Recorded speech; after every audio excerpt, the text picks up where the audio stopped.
Assalamualaikum warahmatullahi wabarakatuh. Perkenalkan, nama saya Aigu Sisari, NIM SKP 2102034B, Prodi Profesi Nurse Tikes Mitra Adiguna Palembang. Di sini saya akan menjelaskan apa itu RUM aktif. Sebelum saya menjelaskan RUM aktif, saya akan memaparkan secara garis besar dari RUM. RUM, range of motion, merupakan istilah baku untuk menyatakan batas atau besarnya gerakan sendi baik dan normal. RUM juga digunakan sebagai dasar untuk menetapkan adanya kelainan atau untuk menyatakan batas gerakan sendi abnormal menurut Helmy tahun 2012. RUM adalah gerakan yang dalam keadaan normal dapat dilakukan oleh sendi yang bersangkutan menurut Suratun et al. 2008. RUM dibagi menjadi dua, yaitu RUM pasif dan RUM aktif. RUM aktif adalah latihan RUM yang dilakukan sendiri oleh pasien tanpa bantuan perawat dari setiap gerakan yang dilakukan. Indikasi dari RUM aktif adalah semua pasien yang dirawat dan mampu melakukan RUM sendiri dan kooperatif. Kebalikan dari RUM pasif tadi, RUM pasif yaitu RUM yang dibantu oleh perawat secara penuh atau sebagian. Tujuan dari RUM mempertahankan atau memelihara kekuatan otot, memelihara mobilitas persendian, merangsang sirkulasi darah, dan mencegah kelainan bentuk. Prinsip dasar dari RUM yaitu RUM harus dilakukan sekitar 6 hari. RUM dilakukan perlahan dan hati-hati sehingga tidak melelahkan pasien.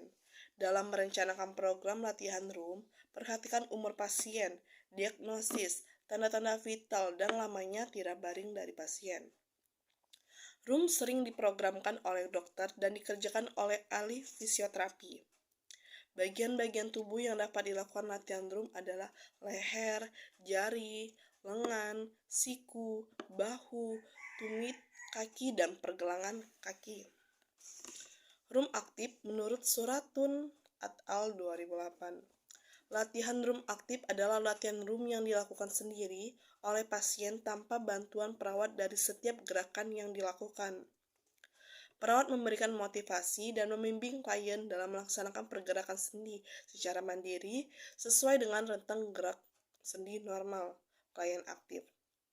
Kekuatan otot 75% pada RUM aktif sendi yang digerakkan adalah seluruh tubuh dari kepala sampai ujung jari kaki oleh klien sendiri secara aktif. Indikasi dari RUM aktif yang pertama, pada saat pasien dapat melakukan kontraksi otot secara aktif dan menggerakkan luas sendinya baik dengan bantuan atau tidak. Yang kedua, pada saat pasien memiliki kelemahan otot dan tidak dapat menggerakkan persendian sepenuhnya, digunakan ARUM atau Active Assistive RUM. Adalah jenis RUM aktif yang mana bantuan diberikan melalui gaya dari luar, apakah secara manual atau mekanik. Karena otot penggerak primer memerlukan bantuan untuk menyelesaikan pergerakan. Yang ketiga, RUM aktif dapat digunakan untuk program latihan aerobik. Yang keempat, RUM aktif digunakan untuk memelihara mobilisasi ruas di atas dan di bawah daerah yang tidak dapat bergerak. Sasaran dari RUM aktif yaitu apabila tidak dapat inflamasi dan kontraindikasi. Sasaran RUM aktif serupa dengan RUM pasif. Keuntungan fisiologis dari kontraksi otot aktif dan pembelajaran gerak dari kontrol gerak voluntar. Yang ketiga, sasaran spesifik, memelihara elastisitas dan kontraktilitas fisiologis dari otot yang terlibat. Yang ketiga, memberikan rangsangan untuk tulang dan integritas jaringan persendian. Yang keempat, meningkatkan sirkulasi, dan yang kelima, mengembangkan koordinasi dan keterampilan motorik.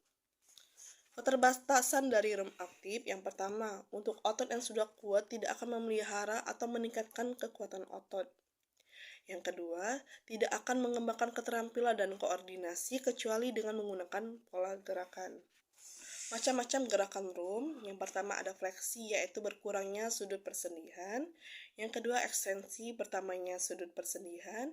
Yang ketiga hiperekstensi, yaitu ekstensi lebih lanjut.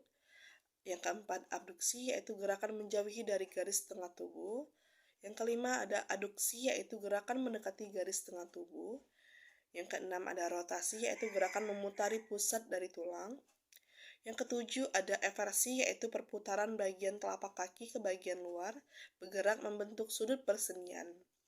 Yang kedelapan, inversi, yaitu putaran bagian telapak kaki ke bagian dalam bergerak membentuk sudut persedihan. Yang kesembilan, pronasi, yaitu pergerakan telapak tangan di mana permukaan tangan bergerak ke bawah. Yang kesepuluh, supinasi, yaitu pergerakan telapak tangan di mana permukaan tangan bergerak ke atas. Yang kesebelas, oposisi, yaitu gerakan menyentuhkan ibu jari ke setiap jari-jari tangan pada tangan yang sama.